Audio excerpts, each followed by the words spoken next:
Hey everyone, I'm here for the first of my video interviews with a congressional candidate who I've known for a couple years, someone by whom I've been very inspired, and I'm excited to bring his voice and his campaign to folks around the country who might be looking for a way to get involved and do something helpful. Joined today by Jason Call from Washington State. Jason, thank you so much for joining me today. I'm so appreciative of the opportunity, and it's always great to speak with you. And I also want to reciprocate the inspiration that you have been on me. So, it's always a good conversation when we're able to get together. Right on, brother. We're all in this together, ultimately. Absolutely. Before we get into your campaign and all of the different issues that differentiate you from the incumbent, maybe we can just get started by introducing you to our audience. Do you want to talk a little bit about just your background and the work that you've done before entering the political arena, and maybe what drove you in that direction? Sure. So I've been an activist for 35 years. It's 2024 now, and I got my start in activism in 1989 when I was a freshman at the University of Washington in Seattle. And we camped out on the steps of the federal building it was a little bit later that the Desert Storm War took place, where the United States invaded Iraq over the Kuwait issue. And I had been involved in sort of local leftist politics, coming from a very conservative background, actually, when I was in high school. But there's Come a long way, baby. But it didn't, I was always very uncomfortable with the way my parents, raised me. And my father was Air Force, and I was actually raised in England until I was 11, and so I got to experience sort of a worldly thing. There's experience outside the United States, and then coming to the United States when I was 11 and going to middle school and high school. And I had somewhat of it wasn't a religious upbringing, but it was a conservative upbringing. My father's more sort of libertarian than he is Republican, but always voted Republican, considering himself a Reagan Republican. I grew up with my father talking dirt about Democrats all the time, and so but when I went to college, I grew up in a very white neighborhood. It was like logging country, and so white conservative upbringing, and most of the kids that I went to school with were white, and so your mind can wander with what that upbringing is like. But when I went to college, urban Seattle, and got to meet, right away, a lot of other people, diverse cultures, I realized very quickly that the upbringing that I had, that I raised with, was incorrect. Not that I didn't already feel in my heart and my mind that it was, but when you're raised in a military family, you don't challenge your dad so much. But I always had the internal workings of like, there's something wrong here. And just my college experience confirmed that conservatism was not a good way. It wasn't my path. And so got involved in left-wing movements. In particular, I dropped out of college for a year to go play in an underground punk band, play the bass, and played in an underground punk band in Seattle at the very time that Nirvana was getting big and Soundgarden was getting big. And I remember going to see Soundgarden in 1990, before they had even really hit it big. Like they were playing in an opener for the Posies. But those were the circles I run in. So very anti-establishment, very anti-war. And so when the Desert Storm War came around, we camped out on the steps of the federal building. We clashed. I mean, it wasn't much of a clash, but we were threatened with pepper spray, and so we got to see the Seattle police come out and try and push us away, and we were up against the barricades. And this was before the Battle of Seattle in '99. This was in 1990. This was 10 years earlier. Yeah. 10 years earlier. So I kind of built my identity around being a peace activist and anti-war activist, and didn't get involved in like organizational politics, but was very involved in activism. And when I voted in 96 and 2000, I voted for Ralph Nader. So, I after 9/11 and after the disaster that was the George Bush presidency, like I never felt guilty about voting for Ralph Nader because I knew all of the history behind why Al Gore lost that race. It was Katherine Harris, the Secretary of State, and the purge of black voters in Florida, and the fact that 300,000 Democrats in Florida voted for George Bush. So I never felt like, even though Democrats make you feel like personally responsible for Al Gore losing in 2000, I never felt that way. But having said that, George Bush was such a disaster with the Iraq War. Again, I was out protesting.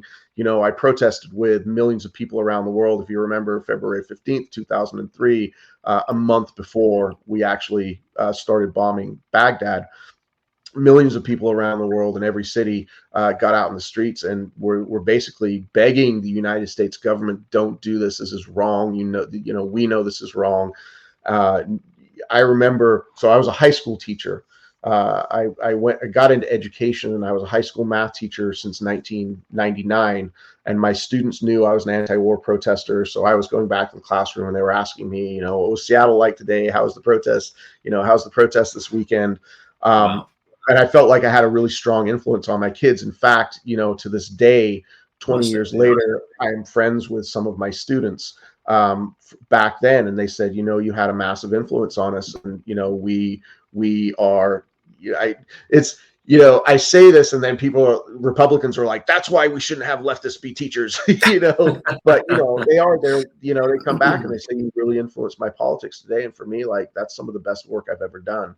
I was a great math To your teacher. vast credit in responding to those, hypothetical critics, at the end of the day, all you're doing is giving them information.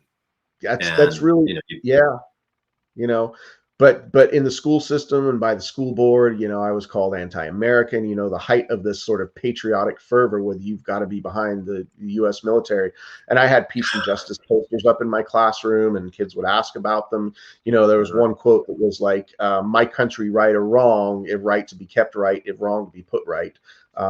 Came from a senator, I forget his name, but sometime in like the late 1800s said that. And and so I kind of lived by those principles of peace and justice and had an influence on my students. But I will also say that when George Bush won that election, I was so horrified that I did leave the country, because I had said, if this motherfucker wins, I am out of here. I'm going to be so horrified by my fellow Americans for putting this guy back in office, and black-hearted Dick Cheney, that I don't want anything. And I did. And so I quit my very good job. I had a teaching job at a really, really nice school. Like, I had a cush job. I was teaching AP, and it was a nice, easy job. It was like just a bread and butter job.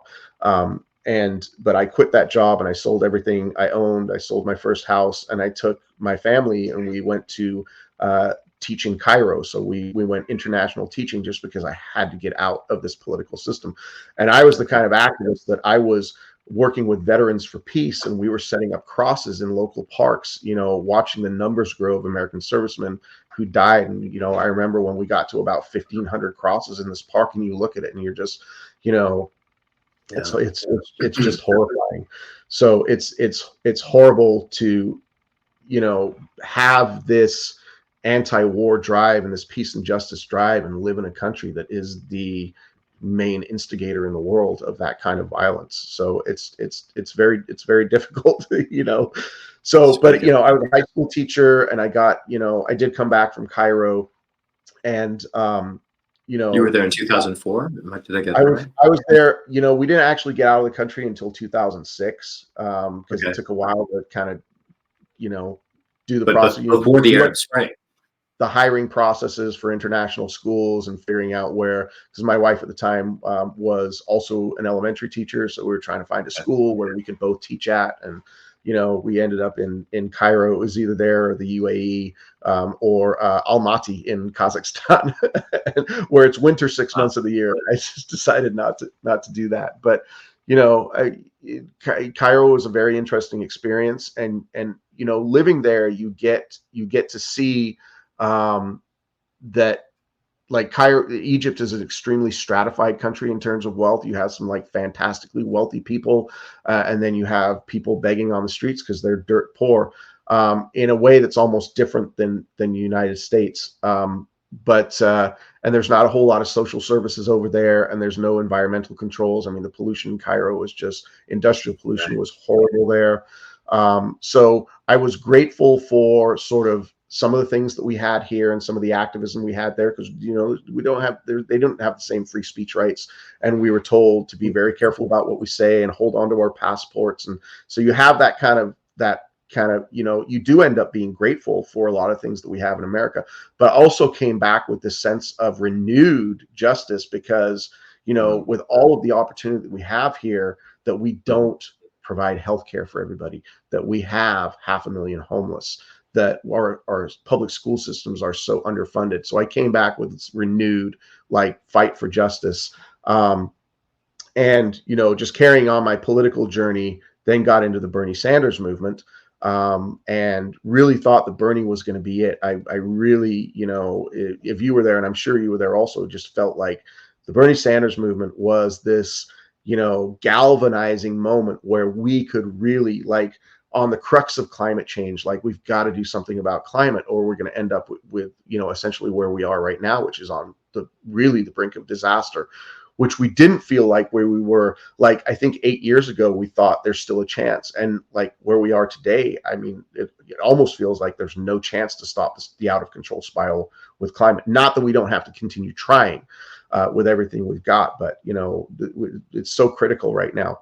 But there was that moment in 2016 where you thought we could save this, we could save this from going off of the rails. And you saw what the Democratic Party did to Bernie. Right. So that was, my own experience with the Democratic Party as a progressive activist was much like, I think what Bernie went through on a much larger scale, is just feeling like you didn't have a real home. It made sense why Bernie was an independent, that you didn't really have a home as a progressive in the Democratic Party. And so here I am, having run for this seat twice as a Democrat now, and become so thoroughly disgusted with the Democratic Party that I left it for the Green Party. And now with what's going on in Gaza, and literally, we have a president that is funding genocide, I could not be happier that I exited the Democratic Party when I did. Right on. And then that raises a bunch of questions. A few themes from your background I just want to draw out that strike me, hearing more about it.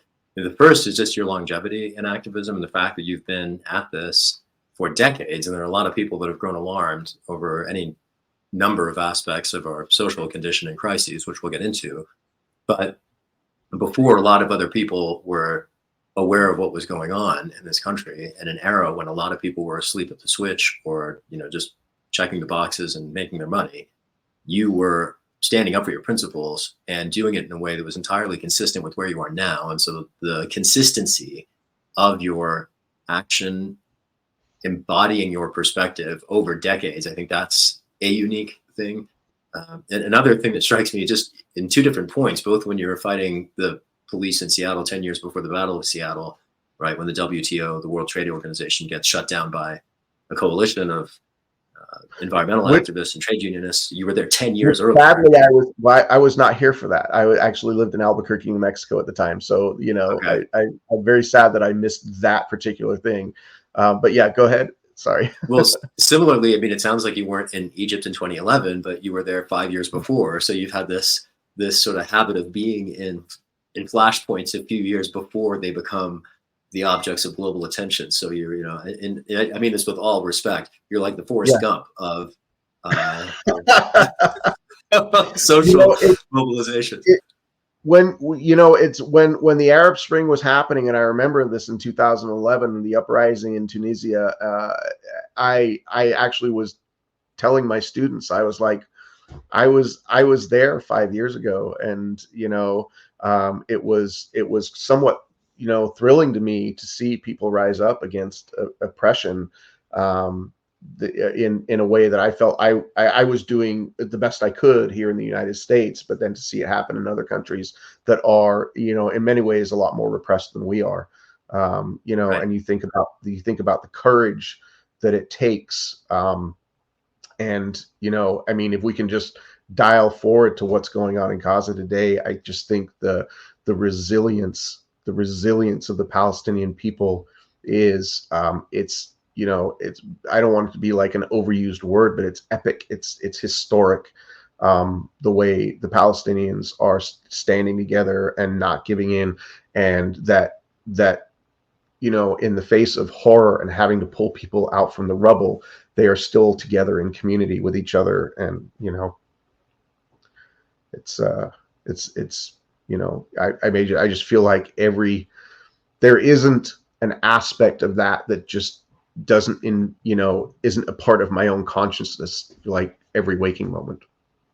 Well, and you know, maybe this is a good place to segue into your campaign. You know, the last part about your background that really struck me is this fusion of art and activism when you were in the punk band, and the way you've creatively found ways to do good in the world, whether it's teaching in this country or abroad, whether it's being an agent of information for your students and helping inspire them.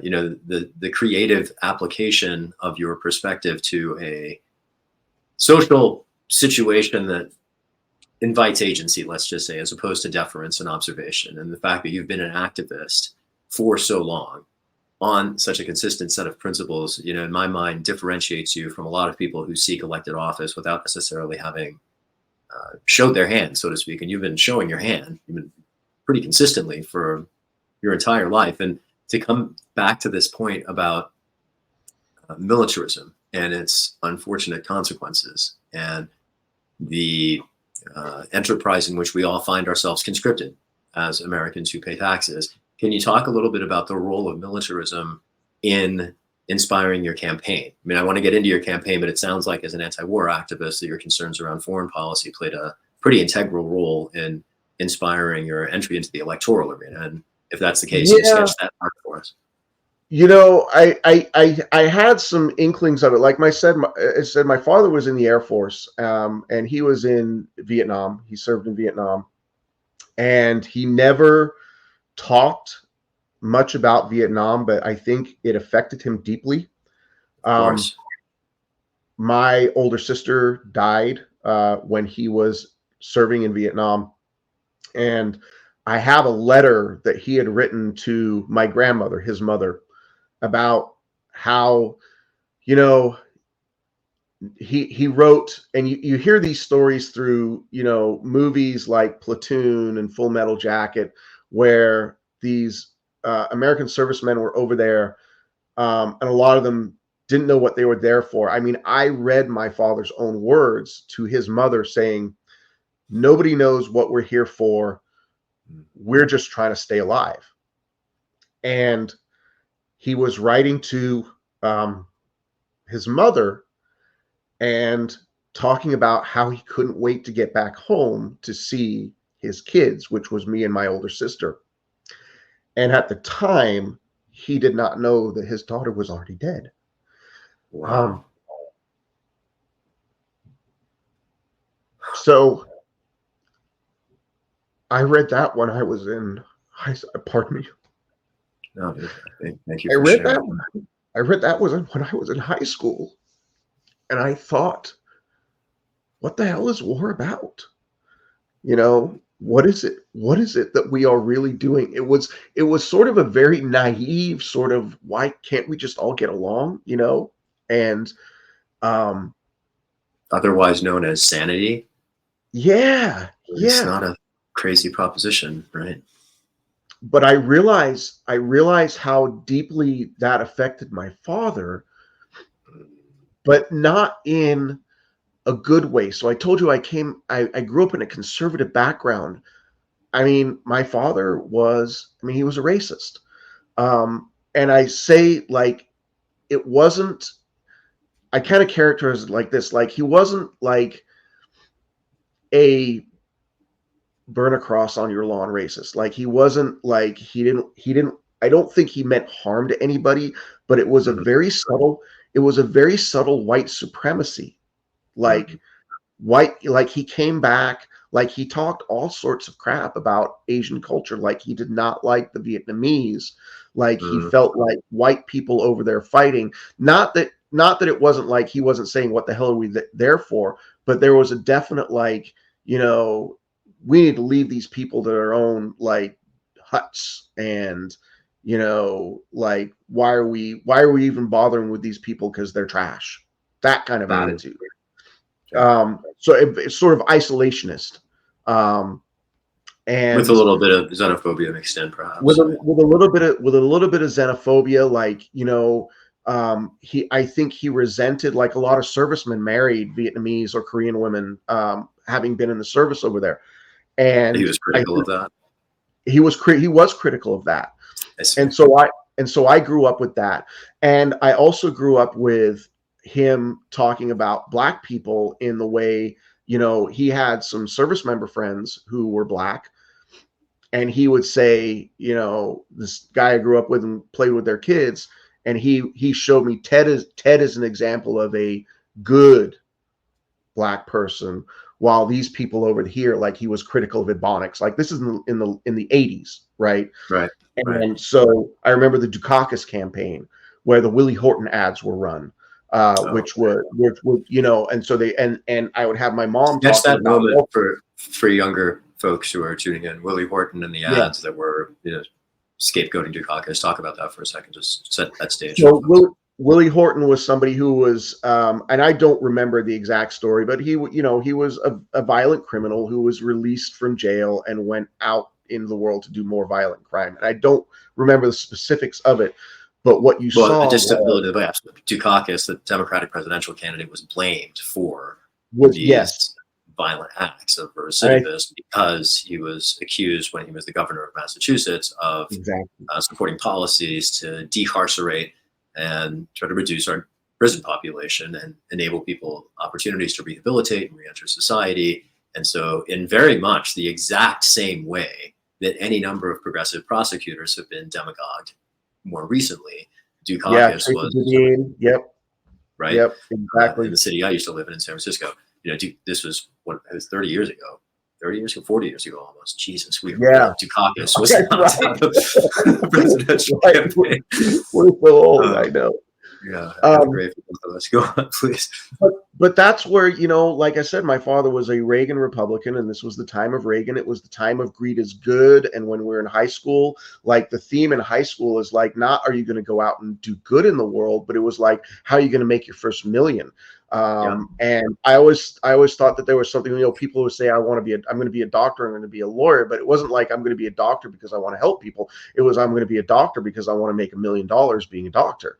And I never bought into that. And so I'll just say, when I went into education, my father was extremely disappointed. And he was like, you've thrown Wow. away so much opportunity. Like, Wow. I was the only student in my high school that took advanced bio and advanced chem the same year, in my senior year. My father wouldn't let me take wood shop. He wouldn't let me take industrial arts in my senior year. And I ended up taking a year of Russian. So, by the time I graduated, I had 4 years of French and 3 years of German and a year of Russian. And I was the only person who took advanced bio and advanced chem. And I was in That's the remarkable. international.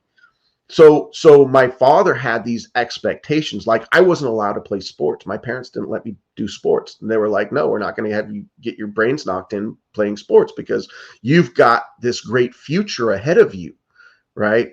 And they expected me to be, they wanted me, they were like, you're going to make a breakthrough in science, or you're going to make you're going to do this. And I went into education because I wanted to teach people. I didn't want to make $1 million. I've never, like, I'm grateful for everything I have. I have a nice house, because public school teachers get actually paid decently compared to a lot of the labor out there. So I'm very grateful for everything I have, and I have enough to live on. But I've never been like, I don't have a massive bank account, and I don't have investments.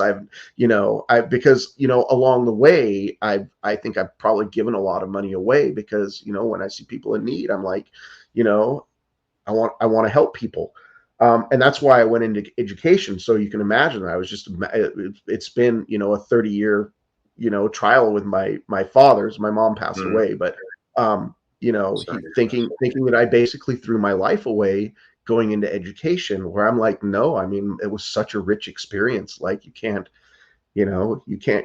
buy that kind of experience, like the fulfillment that I got out of being a teacher.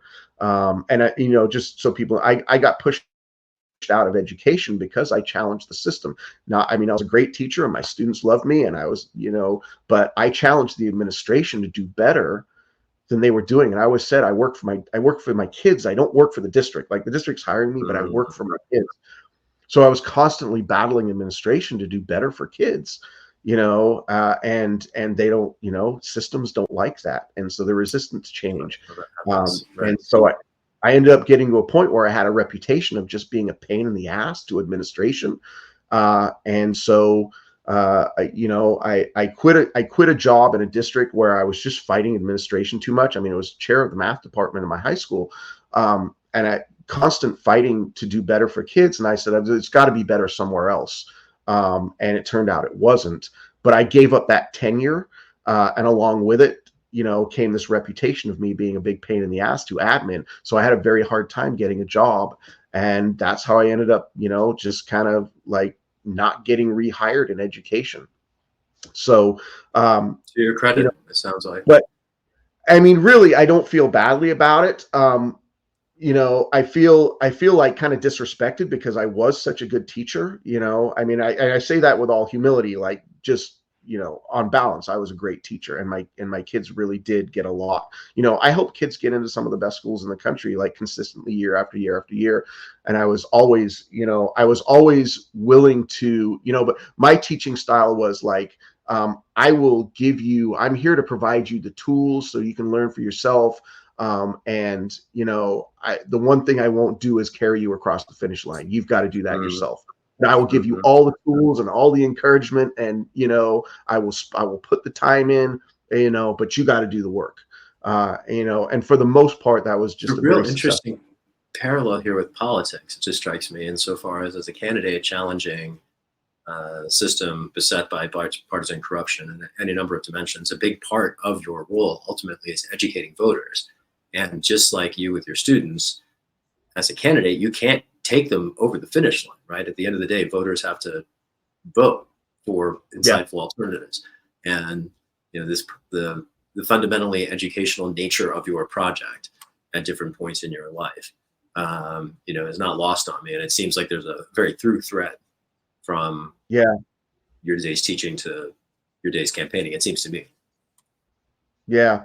I mean, we were talking about militarism before we got on the tangent about education, but going back to my upbringing, another sort of pivot point with my father, and understanding how deeply war affected him. And I was into the anti-war movement, but just to affirm that his experience in Vietnam, which I said he never talked about, but I knew about because I had read that letter, was when we were leading up to the Iraq War. And the only political activism that I ever saw him express was when he wrote a letter to Senator Pete Domenici. If you remember, he was state senator from New Mexico, which is where my father lived after I was in high school. And he wrote a letter, and he said, in 2003, he's like, I beg you. And he showed me the letter that he wrote, and he showed it to me because he said, I think you'd be proud of me for writing this. Wow. And that's cool that your dad's coming to you looking for. I know. And I was, it was really nice that he showed me that, because we are so diametrically opposed on so many issues. But, he's funny very, how an awareness of corruption can bring together people, even with very different viewpoints, right? But he said, his letter to Domenici was like, we've been through this before. I've been through this before. I have lost friends and my brothers in arms, and don't do this again. Don't do this again. This is what it's going to be if you do this again. So I was very proud of my father. A few times in my life that I can really say that I've been proud of my father, because a lot of things about him that I don't like, and I'm not proud of.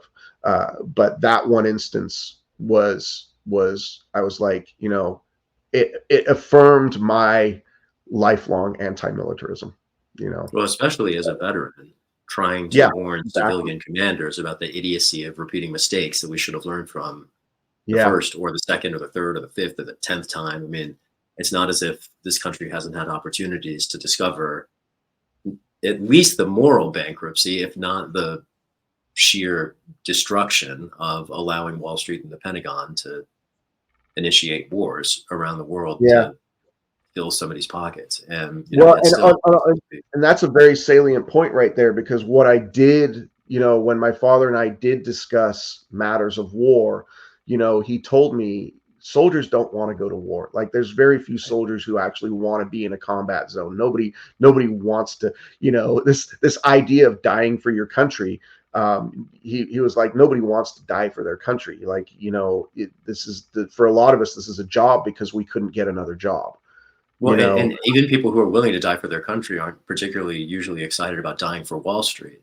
And Exactly. Well, that's what he says. It's the suits who are the problem. He talked about and my father's opinion of politics is he thinks they're all corrupt, like Democrats and Republicans. They're all terrible. right about that, Um, yeah, so he's more of a libertarian in that respect. But he right. said, it's not the military commanders. It's not the generals. It's not the, it's the people who are directing them. It's the civilian, we have the civilian control of the military.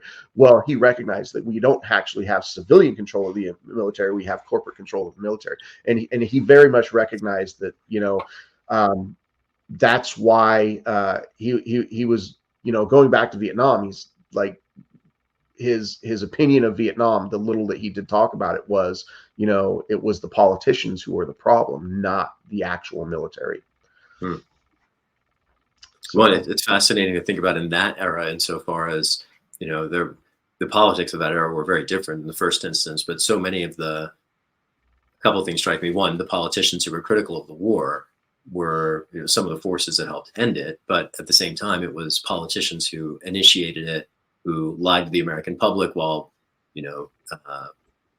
escalating troop numbers, thinking about yep. Nixon's whole strategy to supposedly end the war that was fraudulent.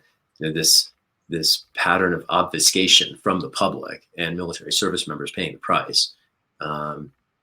There's also, it seems to me, thinking about this moment when your dad writes the letter, and you as a son, an anti-war activist who was aware of the cost in his life that he had to pay as a service member, emotionally, in terms of his relationship with his family. And I mean, it's just incredible poignance to the moment that you described. I mean, there's an intergenerational arc here, in the sense of, your dad putting his life on the line for his country, being sent off to war ultimately for the services of a corrupt enterprise unaccountable to the public, and then you as his son trying basically to stop the next war.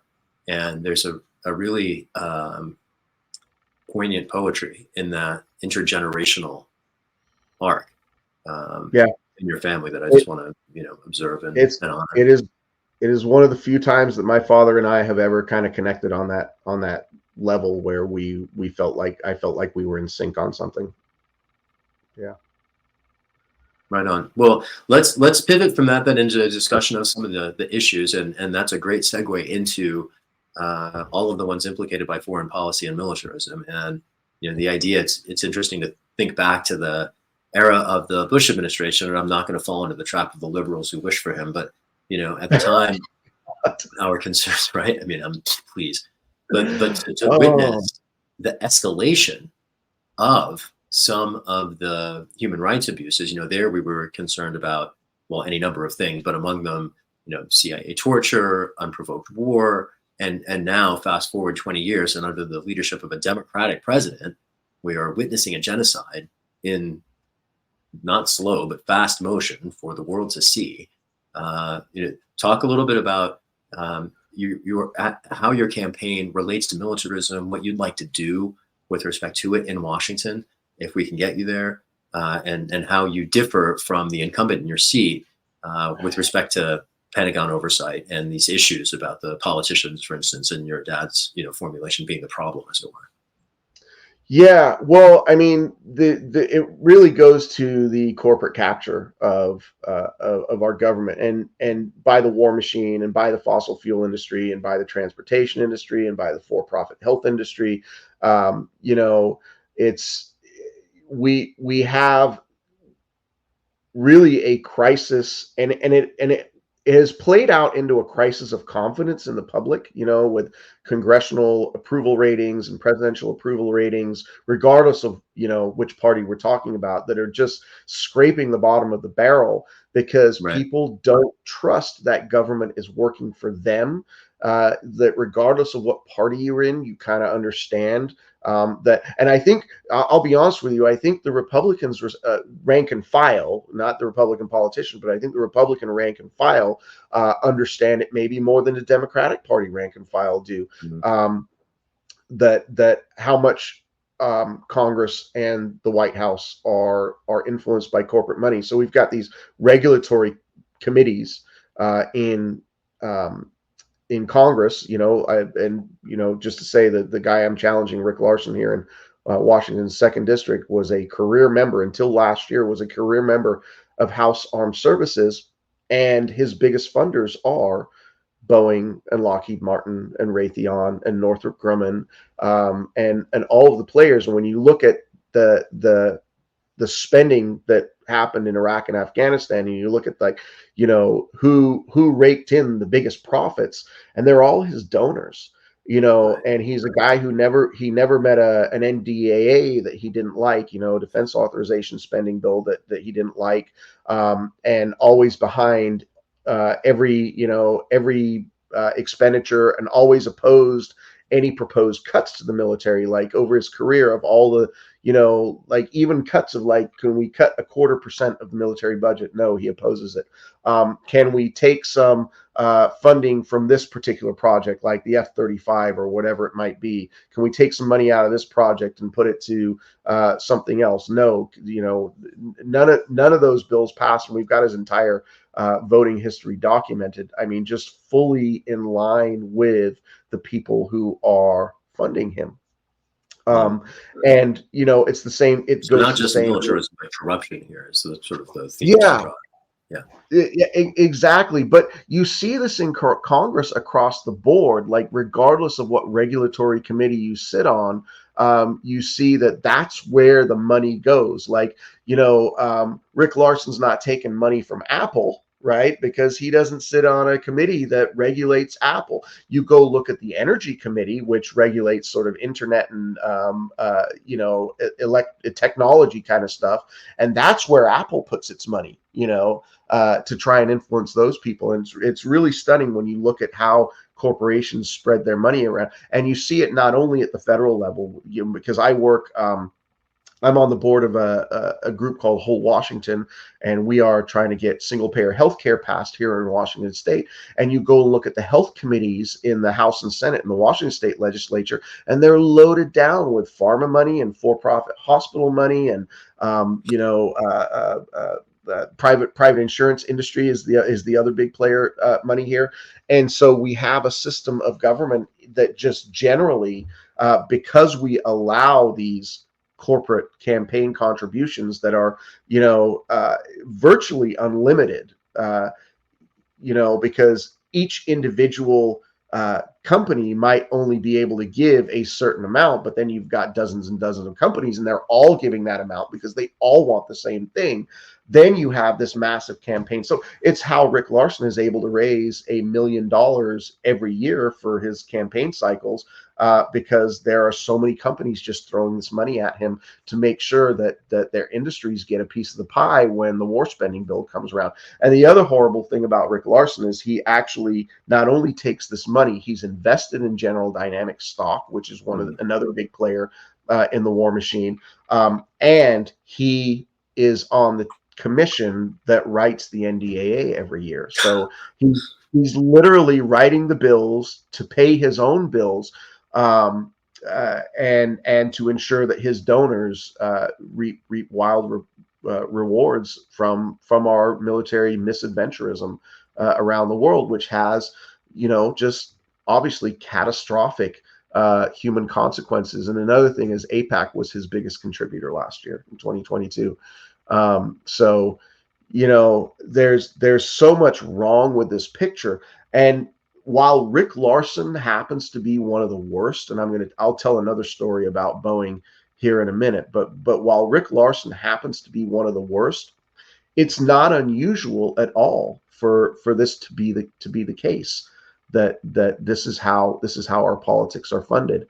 And you see people sitting on the banking regulation committees, they're taking money from Citibank and Bank of America and so on. That's just how it works. And I think the average person might have a sense, but they don't really have it laid out for them. Like, Right. these industries are literally paying these politicians to work against you so that they can squeeze profit out of your labor, so that they can squeeze profit out of your loss, um, and to make CEO and shareholders. Like, I think a lot of people don't realize, like, they talk about, the health of Wall Street. Bernie said this a lot, like the health of Wall Street and the health of Main Street are two different things.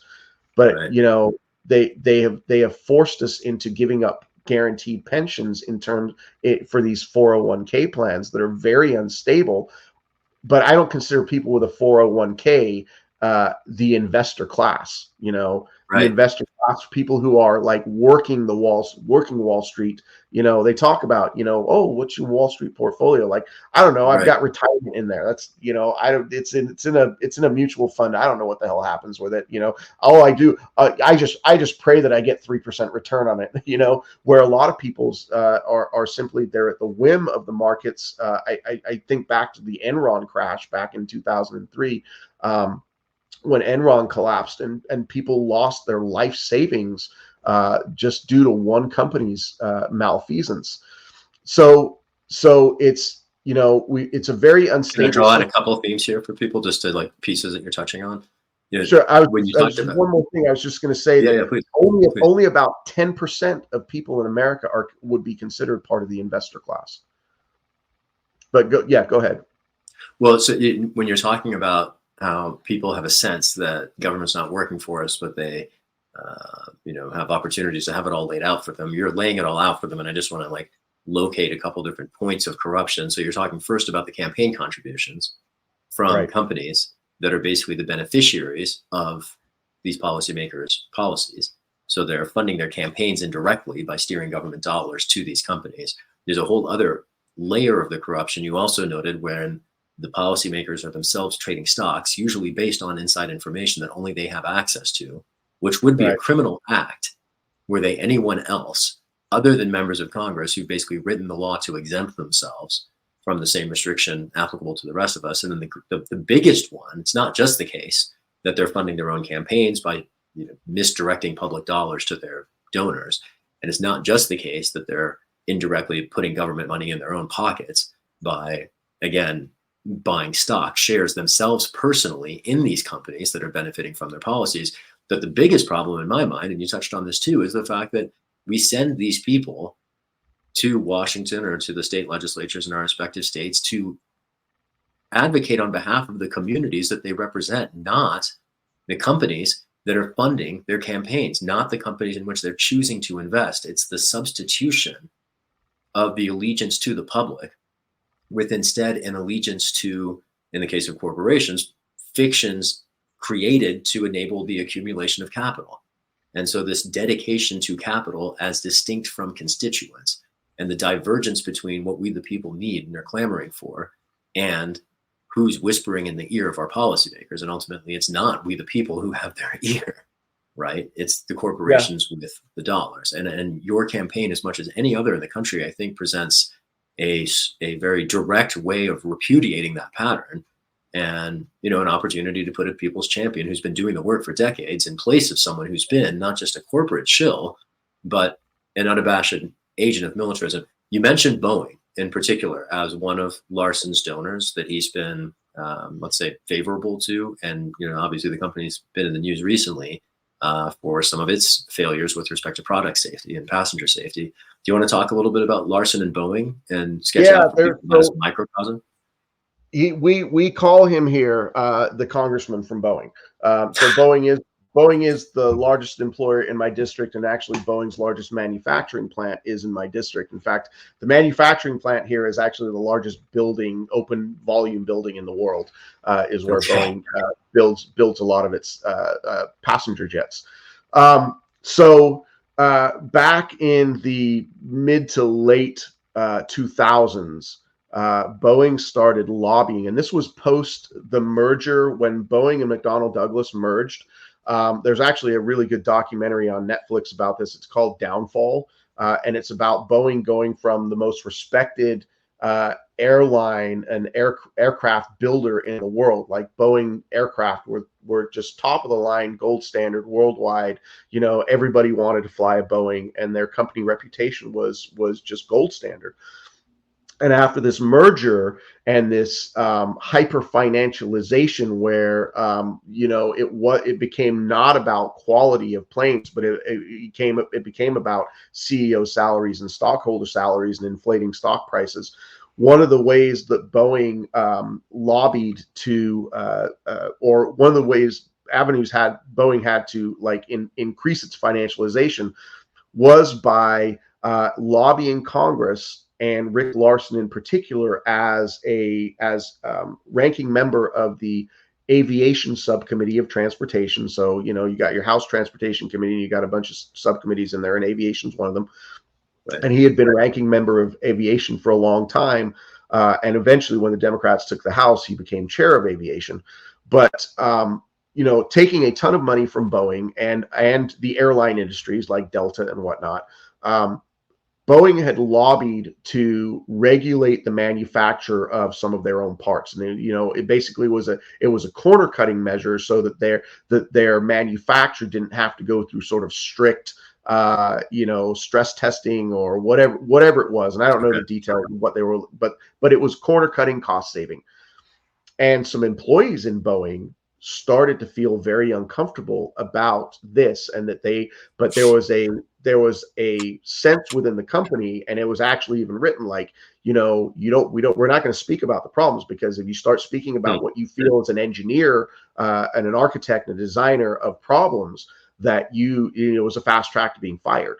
And they talk about this in the documentary. But so there was actually complaints, because the FAA is a regulatory body also, and the FAA was also on Boeing's side with this deregulation, because the people who are heading up the FAA, for whatever reason, as a regulatory body, they were on the side of the industry. That's kind of a part that I can't figure out, other than I simply figure that Boeing has captured so much of the governmental apparatus that their operatives were being installed as chairs of the FAA. So I don't know much about the individuals who are running the FAA, but what I know is the culture of the FAA was also like, we're going to leave Boeing alone to do its thing. So the National Transportation Safety Board eventually started getting so many complaints from Boeing employees that they started to investigate and getting stories from Boeing employees about whistleblowers within the company. Whistleblowers within the company. Okay. So there were actually hearings. There were actually hearings about this in 2012 and 2013, and Larsen was chairing those hearings. And what should have come out of those hearings was, there's a lot of corruption going on here, and what is coming out of this is we're getting unsafe products. Like if you're laborers who their own like reputation is on the line as like putting out a great product, and they know they're not putting out a great product, you know, and also the potential, you know, real consumer safety hazards from having, you know, an aircraft that is not top quality, which a lot of them spoke on, you know, on camera about saying, you know, we don't want people to die in our planes. Right. But the commission that took place in 2012, 2013 did not come up with any findings that there was a particular problem. So this particular program, the commission chaired by Larsen, who's getting chaired Boeing by money Larsen, basically who takes the Boeing money, basically looked the other way. And so this deregulation continued, and there was finally in 2018 there was another deregulation bill that was pushed by Boeing again that passed. And 6 months later, you had the first crash. I think it was Lion Air that went down. I don't know the order, but there was one that went down in Ethiopia, it was somewhere in East Africa, I think. And there was one that went down in Malaysia in 2018 and 2019. Two of these 737 MAX jets, where what it turned out was Boeing had sold these jets in a way such that they had redone some autopilot features, and they didn't want to have to train. Like, it would have been an added cost for the airline. So it was an incentive to not train pilots on this new autopilot feature. And when you realize, they listened to the black boxes, the pilots were something had gone wrong with the autopilot, and had they been trained on this particular feature, they would have known what was happening. They would have been able to make the corrections. That was the assessment post fact. And what it came down to, that was all of this deregulation along the way that had been approved by Rick Larsen and the FAA and the aviation committee, that had literally led to these planes crashing and almost 350 people dying. And so I have written a press release about this, and I have spoken about this many times. Like Rick Larsen taking that corporate money. Like, this is an extreme example where just a lot of people just died. But you can do the same thing with the railroad industry and what happened in East Palestine with Norfolk Southern. That all had to do with deregulation of the railroad industry that was passed by, again, transportation and Congress, on the backs of a ton of money from Burlington Northern and Norfolk Southern, and these railroad industries that give equally to Democrats and Republicans. They just load both parties up to do this. Sounds kind of like pharma buying off politicians in both parties to block universal health care, for instance, from being the subject of the congressional vote. And in the case of not getting a Medicare for all bill, we have 68,000 people dying every year because they can't get health care, they can't get insurance coverage. And so the studies have been done and the numbers have been crunched on this. We're talking about tens of thousands of people injured through our healthcare, or literally died through our healthcare system, because they can't see a doctor because the insurance system doesn't allow them in to get access to that healthcare. But and going back to more who are able to get their care and who are able to stay alive end up in debt for the rest of their lives for the care. Exactly. Monstrous. So the Boeing example is a somewhat extreme, like these two incidents happen, and these, planes going down is a big deal. But when you actually track that to, this happened because Congress didn't do its job, and Congress didn't do its job because they were being paid not to do their job, then you realize, well, this happens everywhere. It's not just this one extreme incident of these jets going down. It is the healthcare industry. It is the fact that, we have rules that don't allow public housing to be built, right? And that we can't federally spend on public housing. And so we have 500,000 homeless people, and all the problems that come, it's the opioid crisis. It's the Sackler family literally writing legislation around pharmaceuticals so that they can make billions of dollars and push these drugs onto people, and I want to be careful about the opioids, because I am a big supporter of pain management rights. And there are, legitimate ways to use opioids for pain management. And I think there are some chronic pain patients who do need them. But the way that they were sold, that doctors were literally paid to push them as a remedy for this, that, and the other, where they weren't needed, caused, addiction and death. And it all has to do with these massive corporations flooding Congress with campaign contributions. That's what it all goes back to. Well, if I may, I think that's one piece of it. That's the pre-election context. Then there's lobbying after they're in, which is another moment or point of corporate intervention. And then there's the whole insider trading thing, which is a third. So there's lots of different ways in which. Well, I look at the lobbying and the campaign contributions as kind of one and the same. They're almost the same aspect of it. It's so you've got a lobbyist, but they're still representative of the corporation, and versus the actual, hey, we're just flooding your campaign coffers with money. Right. Kind of look at that as the same thing. But yeah, I see what you're saying. So we've talked a little bit a lot about militarism. We've talked a lot about corruption, both in that context and stretching beyond it. I know another of the points of contrast between you and Larsen particularly relates to protecting the earth and the right of all people to have a sustainable, viable future. Do you want to talk a little bit about that issue and how you'd propose to represent your district differently than the incumbent? Absolutely. I mean, where we are with climate right now, if anybody has paid attention to it was 80 degrees in Chicago yesterday. I mean, that's the big freak out right now. Like, we're here at the end of February when Chicago is one of the coldest. Like, I've been to Chicago in December, and I've never been so cold in my life. I lived there for 10 years. It is a very cold place. People live in Chicago winters, but we don't have Chicago winters anymore. We have 80 degrees in February, and I think people are really freaking out. And like the global surface temperature anomalies, land and sea, are like at 6 sigma, like 6 standard deviations above the median that they should have been for the last 30 years, right? If we use like the average of the last 30 years as a baseline, last year it was 2 sigma above, 2 standard deviations above. This year it's 6 standard deviations above. I mean, and so we are looking at temperature increases spiraling out of control.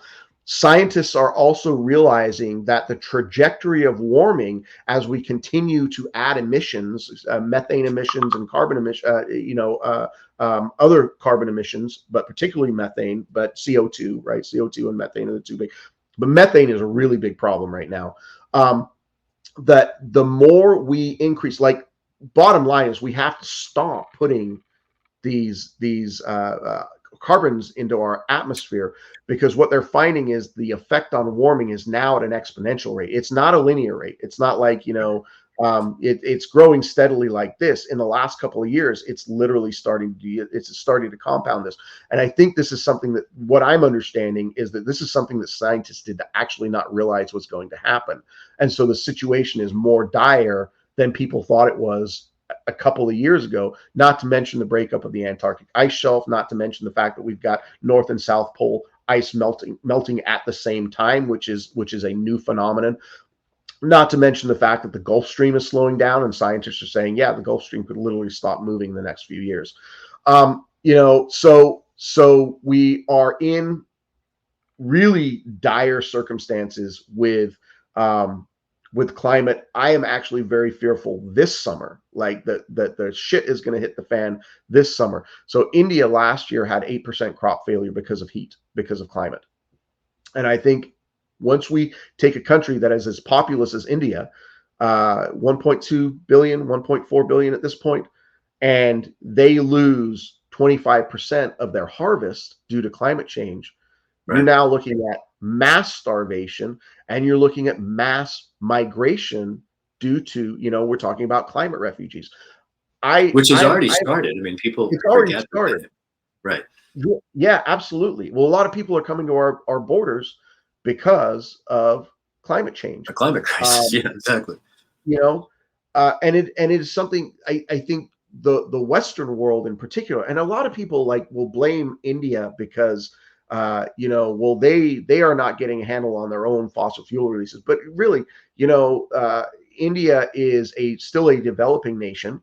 And I think that they are making some strides. It's interesting because India and China both, and in China in particular, even though, because they have such a massive population, even though they're building more coal plants, which I wish they wouldn't, they are also really on the cutting edge of building more sustainable and renewable energy infrastructure, far more than we are. So people are very critical of India and China, but we don't look at ourselves as the Western world as saying our corporations are reaping wild profits from, and instigating wars. I think we would not have a war in Ukraine right now if Ukraine wasn't the 4th largest producer of liquid natural gas in the world.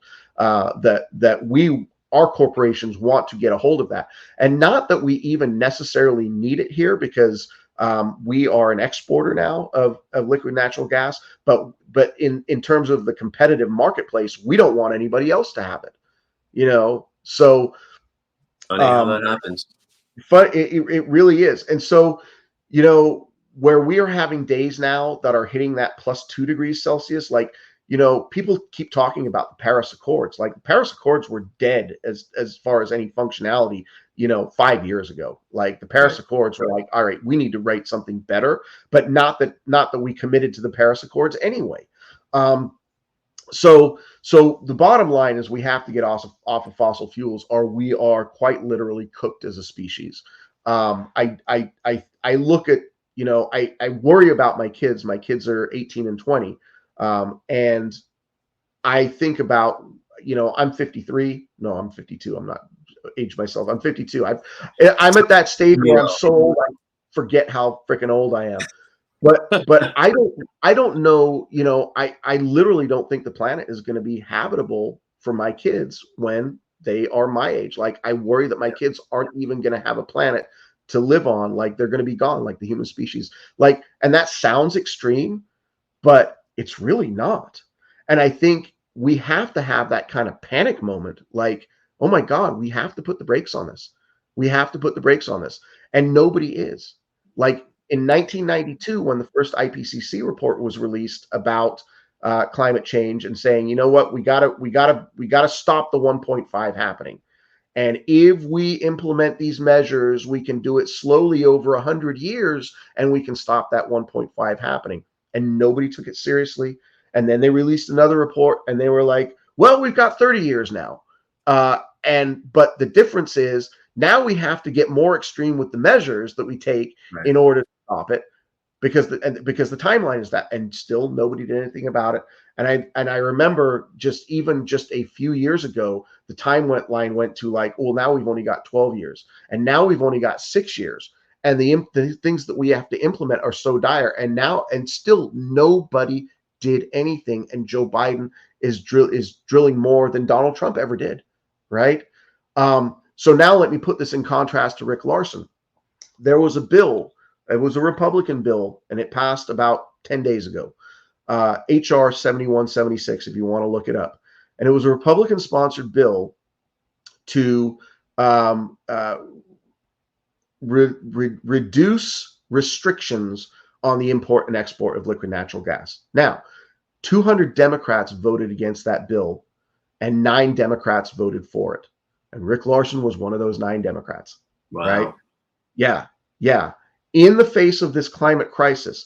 And he's so always voting with Republicans on an energy bill. So on an energy bill, but you know, Rick Larsen is one of those people that anytime a small minority of Democrats breaks with the Democratic caucus and votes with the Republicans, so some terrible legislation passes, he's one of them. He's one of them. He did it in 2005 with the bankruptcy bill. In fact, my challenge to Rick Larsen started back in 2005 with that bankruptcy bill, where and his response, he's very arrogant and dismissive to anybody who challenges him. So I remember being at a local baseball stadium, you know, one summer, when this bankruptcy bill had passed, and me being a high school teacher and knowing how this was going to impact my students, I was fortunate enough to get the microphone passed to me, and I was like, explain to me why you passed this bill that is going to put my students in debt. And what he told me was, well, the people who write these bills know more than you do. That was, wow. You know who that reminds me of? Dianne Feinstein talking to a bunch of, yeah. It really is. And anytime he gets challenged, that is sort of his default response, is that the people who write these bills, well, you know who writes these bills? Freaking industry who's going to profit off them. Those are the people who write the bills. And that's exactly what you're working for. So he has done this with the banking industry. He's done it with the dereg when the Silicon Valley Bank crashed a couple of years ago, right? Yeah. That was tracked back to a 2018 deregulation bill that about 30 Democrats voted for, but the majority of Democrats voted against, and he was one of the people who voted for it. And the same thing with the bankruptcy bill, which Joe Biden voted for also, but that was a small handful of Democrats who voted for it, and most Democrats voted against it. And I don't want to cast the Democratic Party as some kind of angels for majority voting against it, but to put it in the light of, even in the context of Democrats, he's one of the worst. You know, another theme that's coming out is you talk about Larsen's history of complicity with preventable crises in each of these different arenas, from transportation to the environment, climate, militarism. He said he would never. Now he doesn't. Interestingly, he doesn't take a ton of healthcare money, but he has also said he would never vote for a single payer healthcare bill. So, well, there you have it. In each of these industries, right? You've got a really problematic Democrat who is a member of a party, but strategically defecting to vote where his seemingly sympathies lie with conservatives on each of these different areas. And you know, the idea that the voters in your district have an opportunity to do something really profound here, you know, and as you talk about these issues, you're so thoughtful, you've been working on them for so long, you present such a sharp contrast. And maybe 20, 30 minutes ago, you were talking about the moment of hope that a lot of people felt in an earlier cycle when Bernie Sanders was on the ballot. And I think a lot of people today might feel frustrated, particularly because in any number of elections, there don't seem to be many candidates by whom we can be inspired. And I want to draw people's attention to down ballot candidates like you who present opportunities for those of us who give a damn and who are concerned and who have been paying attention to lean on the scale. And you're doing everything you can. You've been jumping on the scale for years, and you're going to need a little support to get over that finish line. When you were talking about your relationship with your students before, in terms of offering resources, and they have to get themselves over the finish line, you're offering a resource of policy prescriptions, of your background, of the critique, of the alternatives that you're offering. And tell us a little bit about how people can watch it, or people who are watching can support your campaign and how they can get involved. Yeah, so one of the things that obviously money, my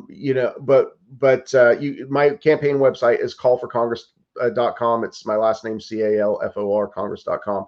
And there's a donate button on there. But really, we're in an age of word of mouth. I mean, word of mouth has been always like, and so I would say, if you know anybody in my district, make sure you're talking to them about me, and make sure that those people talk about me. Sketch out the affiliations of the district. Which parts of Washington State does Sure. it So it is Northwest Washington, but not over on the peninsula. And if you kind of understand the geography of Washington State, there's the Olympic Peninsula, or the Olympic Mountains are. There's the Puget Sound, and I'm on the east side of the Puget Sound, but it's really very Northwest Washington. There are 4 counties that they're entirely included in my district: Whatcom County, Skagit County, San Juan County, the San Juan Islands, and Island County, which is Whidbey Island, which is the 4th largest island in the United States, just as a matter of fact. And then Snohomish County, which is where I live, but west of the interstate. So the cities are Edmonds, Linwood, Everett, Mukilteo, and Stanwood. Those are the big cities in the district. So if you're familiar with Washington at all, you would know those names, and that's where my district is. It's north of Seattle, north of King County, where Seattle is. And even people who might live in Seattle but not in your district, even if they can't vote for you, they could still, for instance, volunteer with you, right? Knock on doors. They could volunteer with me. They could knock on doors. They could come and help me gather signatures to get on the ballot. Now, I say that like I've got them in Washington. We can pay to be on the ballot. But if I collect the signatures, $1,740 or 1,740 signatures, $1,740 is not a big deal. We've got that reserved and ready to pay. But the petition gathering is a way to get out and knock doors and bring awareness. And if we do collect the signatures, that means we don't have to pay the filing fee. So, that's just a nice little bit of money saving right there. And it's a good way to engage with the public. But we have a lot of community colleges in our district. We probably got 6 or 7 community colleges in our district, Western Washington University. If we don't activate the student base, if we don't activate the young voters, we're not going to get past the primary.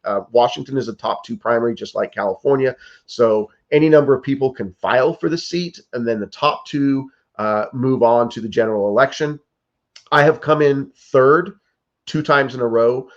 Both times I got over 30,000 votes, and coming in 1% of the primary behind second place, like 2,650 votes short in my very first run on only $53,000 and on no name recognition. Wow. I will tell you how corrupt the Democrats are. After the 2020 census, they not only reshaped the district to make it more conservative to protect Rick Larsen, they also cut me out of the district by about 2 miles.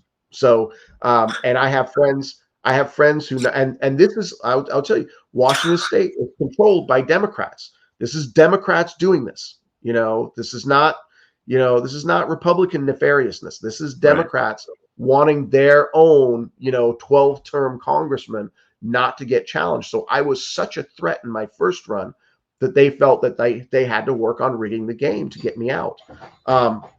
But luckily, federal rules don't require that you live in district. And that part of the district has always been my home. I've lived in that part of the district for 20 years, all these places that I travel for work, and I know all the people and I've built relationships. So it's still my district, even though I'm 2 miles out of it. So I feel like I'm perfectly legitimate stepping back into that district and challenging Larsen. Not just legitimate, but it sounds like very well poised, right? If you came within 1% of winning a top 2 primary, which would put you in a position to then, in the general election, offer an alternative to a right-wing Democrat whose views are out of sync with Exactly. the district. Exactly. Huge So opportunity for the national movement in your race. So in 2020, even though they made the district more conservative, and even though I got fewer votes because of it, I didn't get fewer votes because Larsen did better. I actually did better within that red blue split. I actually increased my percentage within the blue. It's just that because they made it more conservative, they picked up more. The Republicans picked up more of the vote. I still came in third place. I was still only 6,000 votes behind. I still got over 31,000 votes.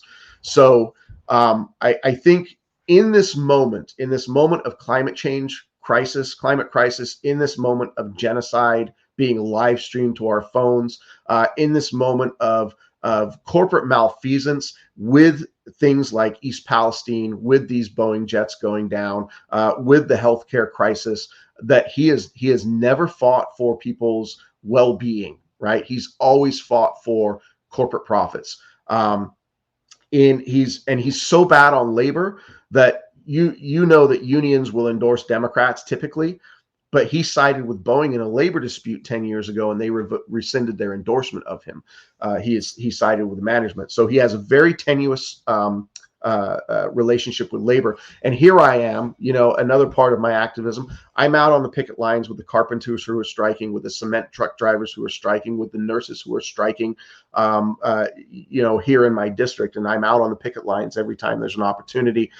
Went around the district advising Starbucks workers how they could unionize, and basically saying, with a contingent of us with a local DSA group, we were basically handing these people papers and saying, if you decide to unionize, we've got your back.